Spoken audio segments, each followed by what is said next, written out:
Ok, số đây đóគ្នាវីដេអូនេះយើងរៀនតាក់ទងទៅនឹង padding អូខេជា padding នេះវាស្តៀងទៅនឹង margin ដែរប៉ុន្តែវាមានលក្ខណៈមួយដែលខុសគ្នាវានិយាយ syntax វាដូចគ្នាណាប៉ុន្តែគាត់ថាយើងសរសេរថា padding left ណាវាមាន left top right bottom ស្តៀងទៅ margin ដែរអានេះមិនមែនជា short hand ទេណាអូខេអញ្ចឹងយើងប្រើបែបនេះមកអូខេហើយនេះវាមាន parent មាន child ដូចគ្នាយើងទៅមើលអនុវត្តមកទៅដើម្បីងាយយល់និយាយអញ្ចឹងគឺពិបាកយល់អូខេខ្ញុំបើកនេះមួយខ្ញុំ refresh អូខេទៅទេ load មានអីណាវាថាយើងទៅសរសេរនេះអីអូខេចឹងគាត់ថាខ្ញុំប្រើ H1 មួយ take ហើយខ្ញុំទៅសរសេរទៅ learn CSS អូខេខ្ញុំដាក់មួយទៀត learn CSS ដែរខ្ញុំនិយាយទៅប៉ុណ្្នឹងសិនដាក់ទៅប៉ុណ្្នឹងមួយទៀតចុះងាយវែងតិច learn CSS ជាងដែរlearn CSS is fun ទៀតអូខេ if fun អូខេខ្ញុំទៅ refresh វាមើលដល់គ្នាឃើញបែបហ្នឹងឯណាអញ្ចឹងឲ្យយើងដាក់ border វាមកដើម្បីងាយស្រួលមើល h1 border យ៉ា4 pixel បានហើយ solid ហើយ color red អូខេហើយខ្ញុំដាក់ y ឲ្យវាអានេះយើងប្រើ y លើហ្នឹងបានមិនមែនបង្កើតតែ box បានទេសូម្បីតែ h1 ហ្នឹងក៏យើងកំណត់ y បានដែរកន្លែងយើងអត់ទាន់កំណត់ y យើងឃើញវាមិនឃើញវាវែងណននេះវាវែងជាងយើងអាចកំណត់ y វាបានណាខ្ញុំដាក់ y របស់វា100ចុះ100 pixel អូខេឃើញខ្លីអញ្ចឹងដោយសារវាខ្លីពេកទំហំវាខ្លីពេកអញ្ចឹងវាសរសេរអត់ហើយវាត្រូវចុះបន្ទាត់អូតូខ្ញុំដាក់វែងតិចដើម្បីកុំឲ្យវាចុះបន្ទាត់ដាក់150អូខេ50 pixel នៅស្ទើរទៀតណាដាក់300ចុះអូខេ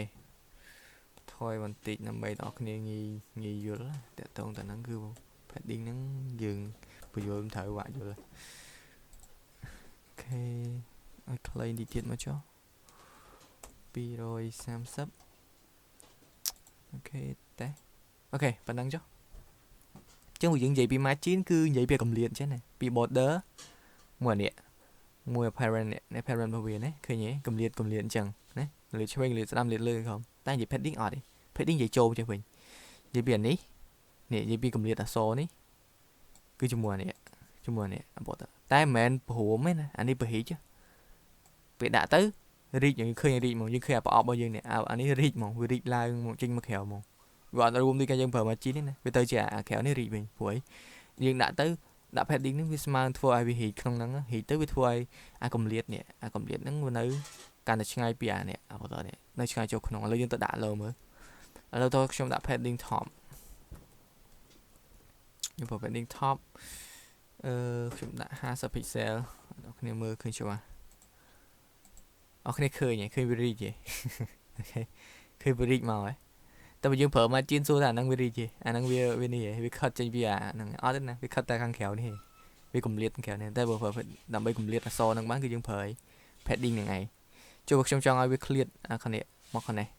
តែនេះយើងនឹងពេលយើងប្រើ padding នឹងធ្វើឲ្យប្រអប់របស់យើង reach អញ្ចឹងអាហ្នឹងអូខេខ្ញុំប្រើ padding អូខេប្រើ left ខ្ញុំដាក់50ដែរមកឲ្យឃើញច្បាស់ឃើញ reach ទេទាំងអស់គ្នាអូខេឃើញទេគឺ reach mấyខាងឆ្វេងនេះឃើញអត់អាហ្នឹងគឺបែបហ្នឹងឯងចូលបើខ្ញុំប្រើអាស្ដាំបាន50ដែរចុះ right នេះអូខេ right ហើយបន្តមកទៀតខ្ញុំប្រើក្រោម bottom ណា bottom បាន50ដែរអញ្ចឹងវា50ស្មើគ្នាអញ្ចឹងបងប្អូនទាញមើលថាវានៅទៅណាអាហ្នឹងប្រកាសជានៅកណ្ដាលឃើញទេគឺវានៅកណ្ដាលទេកម្រិតវានេះ50អានេះ50អានេះ50អានេះ50អញ្ចឹងធ្វើឲ្យវានៅកណ្ដាលប៉ុន្តែប្រអប់យើងសួរតែ reach វា reach ណាវា reach អញ្ចឹងយើង reach អញ្ចឹងវាអាចនឹងមានផលប៉ះពាល់មួយចំនួនណាអញ្ចឹងអាហ្នឹងយើងរៀនទៀតតទៅនឹង box sign in ដើម្បីថាយើង padding មែនប៉ុន្តែវានៅតែក្នុង box របស់យើងវា reach ដែរតែវា reach